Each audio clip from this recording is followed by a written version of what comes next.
The New Jersey Educational Facilities Authority gave notice of the time, place, and date of this meeting by email on June 18th, 2024 to the Star Ledger, Times of Trenton, the Secretary of State, and by posting the notice at the offices of the authority in Princeton, New Jersey, and on the authority's website.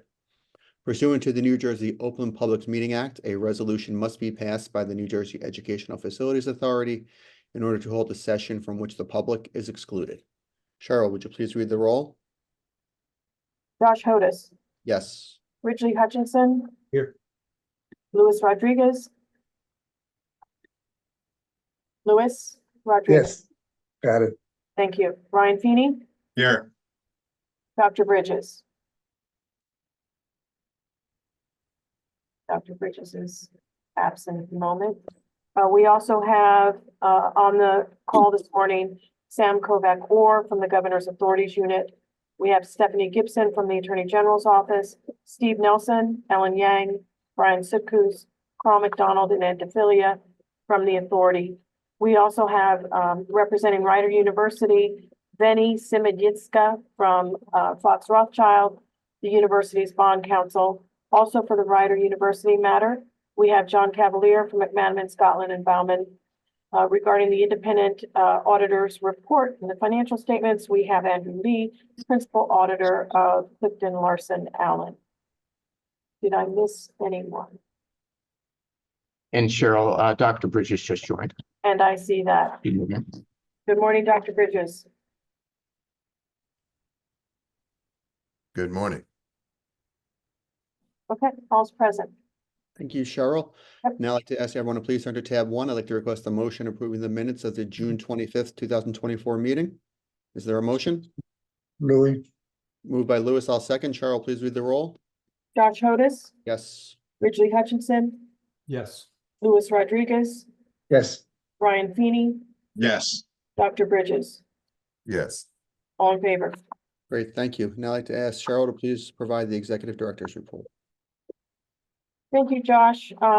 This morning, I had one kind of exciting development, I think, that's happening within state government, and the authority will be pursuing back in October of last year. Governor Murphy signed Executive Order 346 to establish the Artificial Intelligence Task Force. You may have read about it at that time. It's an advisory task force charged with providing advice to the governor and the executive branch departments and agencies on furthering goals for the use of artificial intelligence technologies throughout the state. EO 346 requires a number of things, and included in those are the Economic Development Authority to explore ways in which the use of AI can stimulate economic growth, job creation, and be used by employers to enhance training and talent development throughout the state, especially for low-income residents. The Office of the Secretary of Higher Education is charged with reviewing AI technologies as a research opportunity for New Jersey colleges and universities. The Office of Information Technology will develop policies to govern and facilitate use of AI by executive branch departments and agencies. The Office of Innovation will develop training programs, and the Office of Information Technology will evaluate tools and strategies to improve government services through artificial intelligence. So fulfilling some of the executive order's requirements, recently Governor Murphy announced the launch of the New Jersey AI Assistant, which is a generative AI-powered platform specifically for New Jersey state employees, along with the rollout of the nation's first of its kind generative AI training program tailored for state employees. The State Civil Service Commission's Center for Learning and Improvement is hosting a voluntary training for New Jersey state employees. The authority's senior manager, Sheila Tolles, has completed some of this training, and the management of the authority will be doing the same and establishing timeframes for requiring such training for the rest of the staff. The next phase for EFA, I think, down the road will be exploring ways that AI technologies might improve operational processes and potentially improve service to our colleges and universities. So I am particularly excited about this. I think it's, just state-of-the-art opportunity for us as state employees to continue to grow and expand our professional skill sets. In the financial services industries in particular, our industry is increasingly using AI technologies. Just a couple of examples that have, hit a little closer to home here are the company that we now use in the finance area for bond fund accounting. We had transitioned to a company by the name of Adage and moved our manual processes, general ledger for the authority's bond fund accounting and management functions to Adage, which actually uses AI technologies to capture data from official statements on bond deals, such as rates and maturities and so on. So that's one example. Another example that we do not use, but we have certainly, had a number of conversations with companies like BondLink, which is an online platform that provides real-time information for issuers and investors related to their bond transactions. So as I said, I think it's super exciting going forward, and I'm looking forward to staff kind of digging into this training and seeing what it's all about. Great, thank you, Cheryl. Very exciting. And that concludes my report, Josh. Excellent, thank you. Anybody have any questions for Cheryl? Hearing none, I'd like to ask everyone to please turn to tab 2 for a resolution of the New Jersey Educational Facilities Authority authorizing the execution and delivery of a third amendment to a loan agreement and a third supplement to trust indenture in connection with the New Jersey Educational Facilities Authority's $41,770,000 revenue bonds Rider University issue 2017 Series F and determining other matters in connection therewith. And I'd like to please ask Steve to introduce this resolution. Thank you, Josh. The authority is seeking board approval of a resolution authorizing a third amendment to the loan agreement and a third supplement to the trust indenture in connection with the authority's 2017 Series F bonds previously issued on behalf of Rider University. As the members may recall, the university has obtained a commitment for $15 million in financing from Charter Asset Management Fund that required the pledge of tuition by the university. A resolution authorizing the authority's consent to a parity lien on tuition revenues as required by the loan agreement for the 2017 Series F bonds was approved by the members at the May meeting.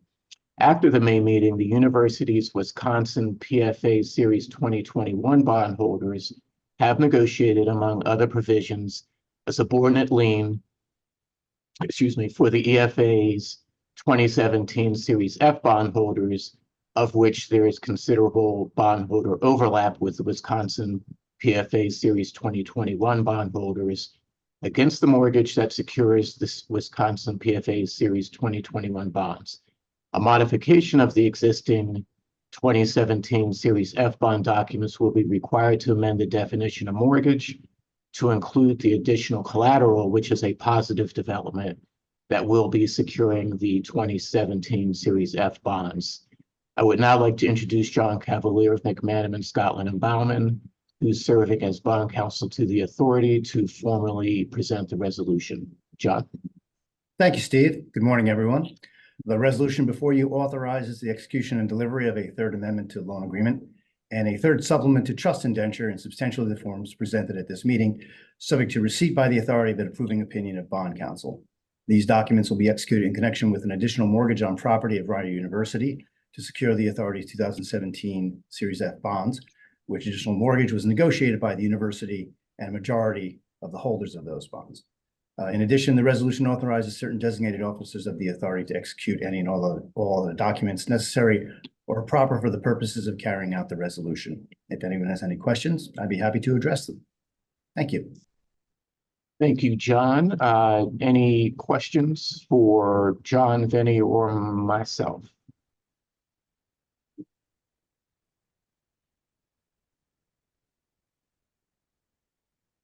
Great, thank you, Steve. Thank you, John. Resolution of the New Jersey Educational Facilities Authority authorizing the execution and delivery of a third amendment to loan agreement and a third supplement to trust indenture in connection with the New Jersey Educational Facility Authority's $41,770,000 revenue bonds, Rider University issue, 2017 Series F, and determining other matters in connection therewith. I'd like to request a motion approving the resolution. So moved, Louis. Thanks. I'll second. Cheryl, please read the roll. Josh Otis, Yes. Richie Hutchinson, Yes. Louis Rodriguez, Yes. Ryan Feeney, Yes. Dr. Bridges, Yes. all in favor. Great, thank you.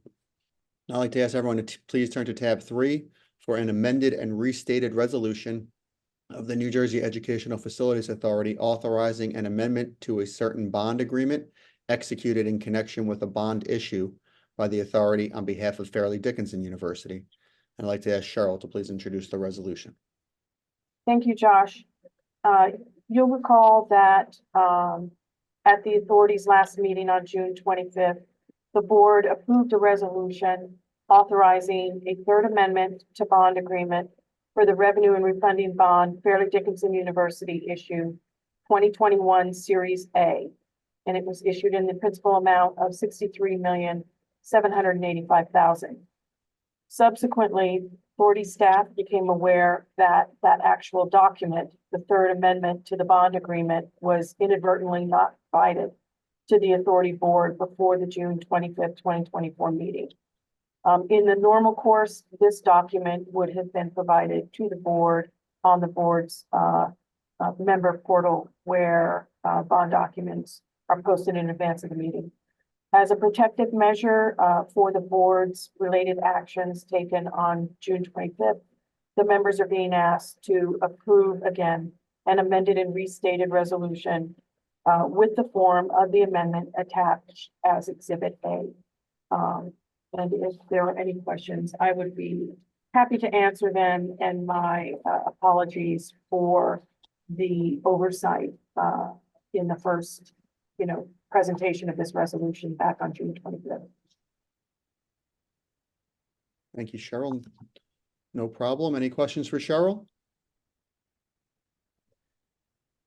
Hearing none. Amended and restated resolution of the New Jersey Educational Facilities Authority authorizing an amendment to a certain bond agreement executed in connection with a bond issued by the authority on behalf of Fairleigh Dickinson University. I will move the resolution. Is there a second? I'll second. Thank you. Cheryl, please read the roll. Josh Otis, Yes. Richie Hutchinson, Yes. Louis Rodriguez, Yes. Ryan Feeney, Yes. Dr. Bridges, Yes. all in favor. Thank you. Thank you. Now I'd like to ask everyone to please turn to tab 4 for a resolution of the New Jersey Educational Facilities Authority amending the pool of financial advisors. And I'd like to please ask Carl to introduce this resolution. Thank you, Josh. Today, the authority is seeking board approval to amend the authority's pool of financial advisors.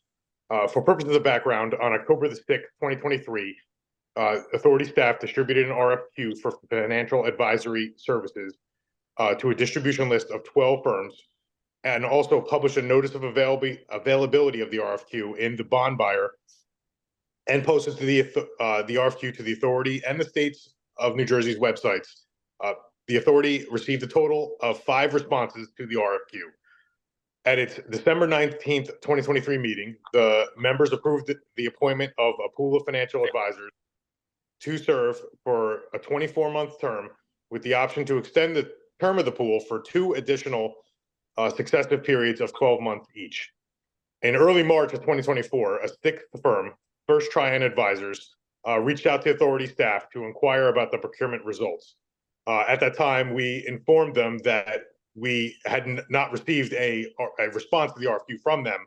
So therefore, First Tryon Advisors was not in the pool, the established pool of financial advisors. Very quickly, they had turned around and they had supplied us with their response and also the email chain that they had submitted their response to, and their response was submitted to the correct email address as we accepted them, they were submitted correctly and in a timely fashion. Authority staff, we had worked with the Office of the Attorney General just to make sure that everything was okay with accepting that response. And authority staff determined that it was acceptable to allow First Trian's response or their response to the RFQ to be scored. And in accordance with the authority's policies and procedures, the authority formed an evaluation committee considering of the authority's deputy executive director, project manager, and the associate project manager. The evaluation committee reviewed the First Tryon response on the basis of various factors, and including qualifications and experience, expertise, ideas, and personnel dedicated to the authority. After finalizing the scoring of First Tryon's response, the evaluation committee determined that FTA should be appointed to the pool.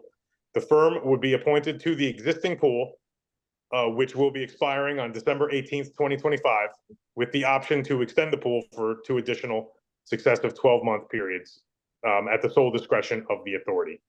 If the members have any questions about this, I'll be happy to answer them at this time. So every 4 months you change, 24 months you change financial advisors? Louis, this is a pool of financial advisors. So it's establishing a pool of qualified financial advisors. If we need to procure a financial advisor from the pool, we would then issue an RFP to the pool, the established pool of firms, and then they will get responses back for whatever work we would be looking for at that time. And Okay. this pool will be active.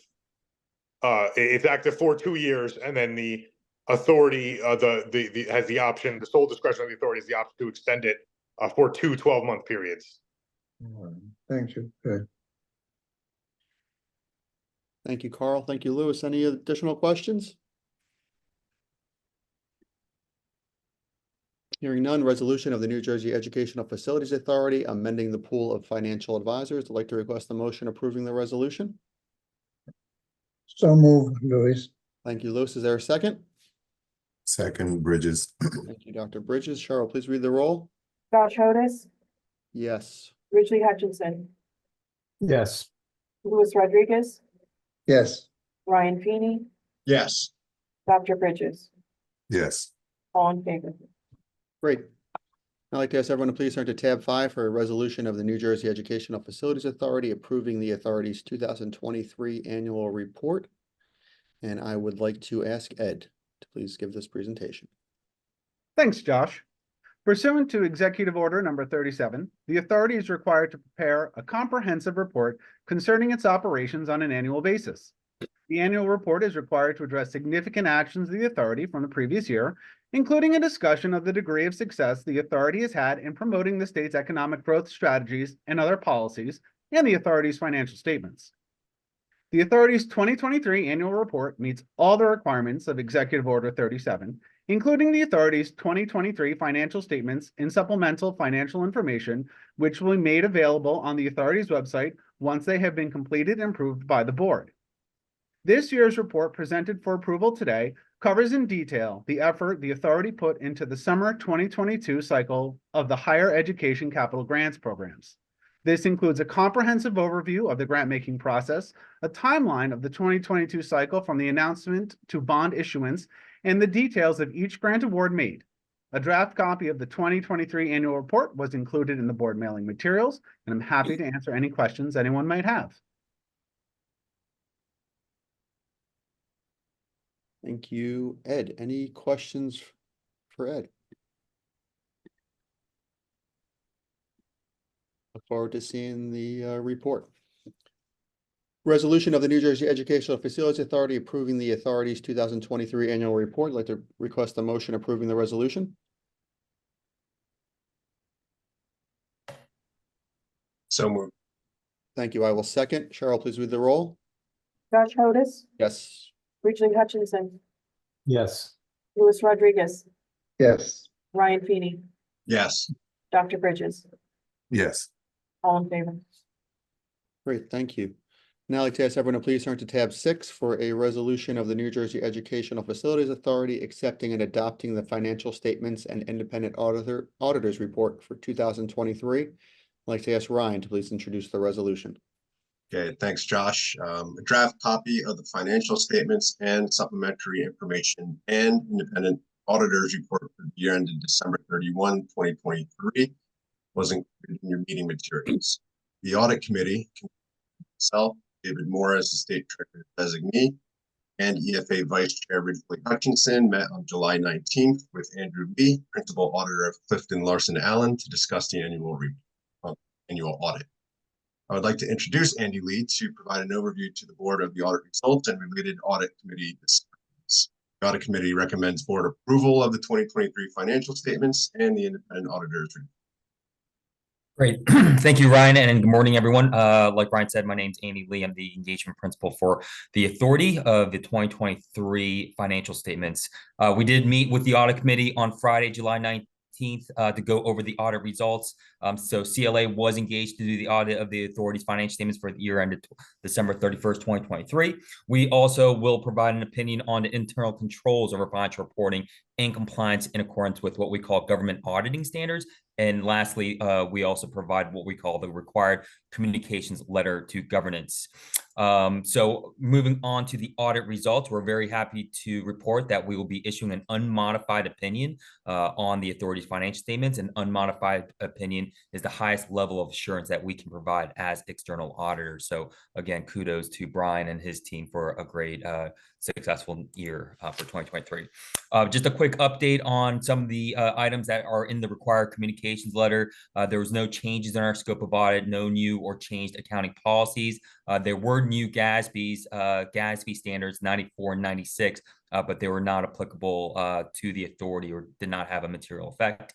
All the disclosures are neutral, consistent, and clear. We did not encounter any kind of difficulties, no disagreements with management, also not aware of any what we call consultations with other independent accountants, so otherwise known as what we call opinion shopping. We did not have any uncorrected misstatements. What we were provided from the authority is what we are presenting in the financial statements. And that's really about it. Everything was again, CLA, this is our first year on the audit. Very appreciative to be the authority's external auditors and having that opportunity, but welcome any kind of questions or feedback from this group, if there are any.